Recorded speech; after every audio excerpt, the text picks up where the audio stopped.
Diwali collections from Anandam Silks.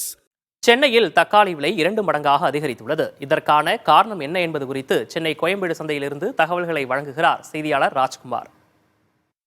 Chennai Koyambedu காய்கறி மார்க்கெட்டில் தக்காளி விலை 2 மடங்காக உயர்ந்திருக்கிறது. அதாவது 2 வாரத்திற்கு முன்னதாக கோயம்பேடு காய்கறி மார்க்கெட்டில் 1 கிலோ தக்காளி 30 ரூபாய்க்கு விற்கப்பட்டதில் தற்பொழுது 1 கிலோ 60 ரூபாய் வரை மார்க்கெட்டில் விலை உயர்ந்திருக்கிறது.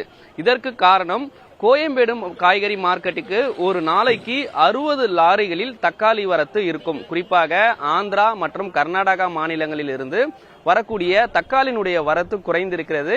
கிட்டத்தட்ட 60 லாரிகளில் வரக்கூடிய தக்காளி தற்பொழுது 35 முதல் 40 லாரிகளில் மட்டுமே வருகிறது.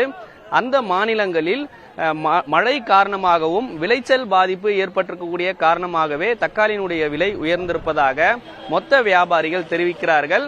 கோயம்பேடு காய்கறி மார்க்கெட்டிலே 1 கிலோ தக்காளி 60 ரூபாய் வரை விற்கப்படக்கூடிய நேரத்தில் சில்லறை விற்பனையாக சென்னை மற்றும் புறநகரில் விற்பனை செய்யும் பொழுது 1 கிலோ தக்காளி 70 முதல் 75 ரூபாய் வரை விற்பனை செய்யப்படுவதற்கான சூழல் ஏற்பட்டிருக்கிறது.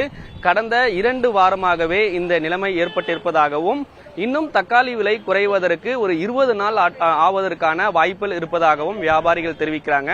இங்க கோயம்பேடு காய்கறி மார்க்கெட்டில் மொத்த வியாபாரி சக்திவேல் இருக்கார், அவரோட பேசும். சார் வணக்கம். நமக்கு வரக்கூடிய தக்காளி வரத்து ஏன் குறைஞ்சிருக்கு? விலை குறைவதற்கான வாய்ப்புகள் இருக்குமா? விலை குறைவு இப்போ வாய்ப்பு இல்லை. 20 நாள் ஆகும். தீபாவளி வரை விற்கத்தான் செய்யும். அங்கே கர்நாடகா ஆந்திரா மாநிலத்தில் மழை பெஞ்சதால தக்காளி அடிப்படை விளைச்சல் கம்மி. 10 டன் விளையக்கூடிய விளைச்சலத்தில் 5 டன் தான் விளையுது. இங்கே 60 லாரி வரக்கூடிய இடத்துல 35-40 லாரி வருது. அதனால் விலை வாங்குற இடத்தை விட இங்கே விலை கம்மி தான் சென்னையில். கோலாறு மார்க்கெட்டில் எடுத்துக்கிட்டாலும் சரி, மதனப்பள்ளி மார்க்கெட் எடுத்தாலும் சரி, விலை அங்கே அதிகம். ஆனால் சென்னையில் கம்மி. ஒன்றுக்கு காம்படிஷனில் கம்மியாக விற்கிறாங்க. அந்த விலைக்கு விற்கிறாருந்தா சென்னையில் அங்கே விற்க முடியாது. அந்த ரேட்டு அங்கே வாங்குற விலை ட்ரெயின் லாஸுக்கு அங்கே வியாபாரம் பண்ணுறோம் தற்சமயம். தக்காளியினுடைய விலை குறைவதற்கு இன்னும் ஒரு 20 நாட்கள் ஆவதற்கான வாய்ப்புகள் இருப்பதாகவும் சொல்கிறார்கள். விளைச்சல் பாதிப்பு இருக்கக்கூடிய காரணமாகவே இந்த விலை உயர்வு இருப்பதாக மொத்த வியாபாரிகள் தெரிவிக்கிறாங்க. அதே போல சில்லறை விற்பனையில் 70 முதல் 75 ரூபாய் தக்காளிக்கான விலை இருக்கக்கூடிய நிலையில் விலையை குறைக்க வேண்டியதும் அவசியமாக இருக்கிறது. புதிய தலைமுறைக்காக ஒளிப்பதிவாளர் மதுவுடன் செய்தியாளர் ராஜ்குமார்.